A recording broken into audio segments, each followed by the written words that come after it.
Oh, Master Tope, ano masasabi mo? Pansit! Ano, sir? Yeah, well done. Ayan o, tumaas na. 135. O, kanina 15 lang yan ha.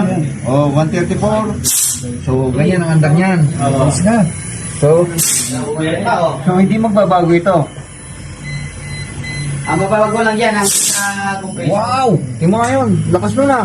Ang taas nun. 143. 145. Ayan. 152. 155. 160. Ayun, no? Wow! Wow! 166. Master, ano masasabi mo? Merry Christmas! Sir, okay ang board mo, sir. Ayan, okay na, running na rin yung fan motor sa outdoor to. So, ito, running na rin to. Ayan, Yan. Yan. Nagre-reheat si Master gamit ang Nababa. Oo, nababa. hatter. Nababa yung ano.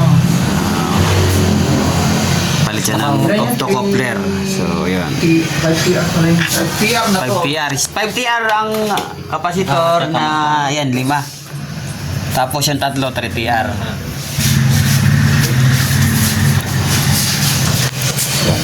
Tapos ang value niyan ay Reheat. 820. Gamit ang hatter. Oh, ito ang kasunod namin. 5PR naman. Makakain kami. Ay. Kine-check pa rin na ni Master yung mga sensor. Malaman nila kung para pag mag-encounter sila sa sunod, alam na nila yung mga sensor na dapat nilang kailangan i-check. So, nandito naman si Sir na Mindoro. Yeah. Yung isa kasi tuklap na rin isa. Dito na lang siya ikabit, ano? Oh, pwede yan. Tapos yung kanina yung kadugtong dito, Sir, idugtong mo to kasi magkasama yan sila. Ito. Oo. Dito. So ito, nagawa na namin ito nakaraan. So nalagay yata sa karton ni Sir. So tumuklab. So binalik dito. Oh, ngayon running na rin to. Ayan sila magkadugtong. Doon mo na lang ilagay. Dito mo lang. Tapos ang ito, dito mo ilagay yung isang paa. Tanggalin mo lang to. Dito na, direct na. Direct mo na lang yan kasi wala na. Ang dalawa, pwede yung direct. Ito, ang dalawa, hindi mo direct dito kasi magkadugtong pa to sila eh. Pwede mo ilagay dito. Tapos doon mo siya idiretso. Pwede man diyan. Magkasama sila. Kasi isa lang eh. Oh, isa lang yan sila. So, magkaiba ha? Bakit mo pareha? Pareho. Ano? Akala mo pareho. Ang capacitor sir, hindi pareho. Yung 5TR, Oo. 5 capacitor, ang value ng bawat isa, 820 microfarad. 50 Microfarad. volts. Ay, 500 volts. Oo. Yung 3TR, ang value ng capacitor ay 680, 500 volts. Magkaiba, no? Magkaiba. Hindi ko mo pa. Yan o. 820 yan. Sa kabila, 680. 680. Yung 5TR. Hindi, ito 5TR eh. Kaya nga, mas mataas yung value. 800. Yung 3TR, 3TR sir, 680. 680. So, di ko mo capacitor ng ganun ba? May pagkakaiba pala. Oo. 5TR mas mababa, 5TR mas mababa. Pero same na voltahe, 500. Ang sensor nito, kinuha natin to sa window type na carrier sa Kakondora. Pinarias natin. Galing to sa sensor to ng window type eh. Sensor ng window type yan. Katulad din sa window type mo. Ito yung sensor niya. Ayan o. Mataas yung mataas yung 3TI, ang old, mataas yung sensor nila ng old ng carrier. Ito mababa. Talaga yun. Yung kanyang recharge. Hindi ang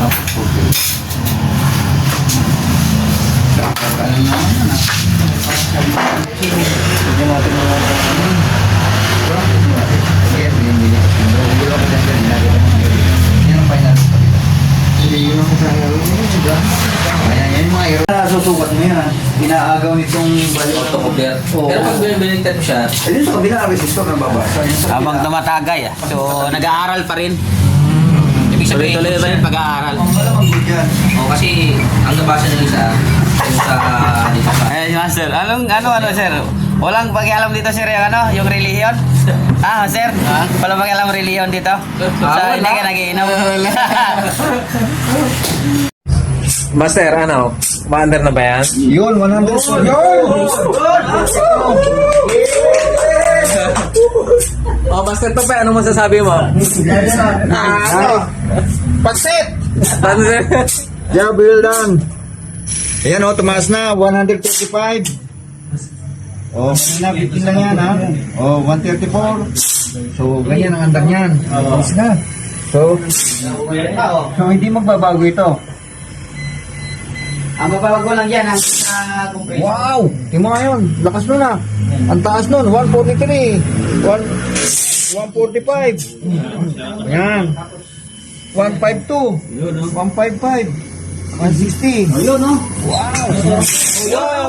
166. Master, ano masasabi mo? Merry Christmas!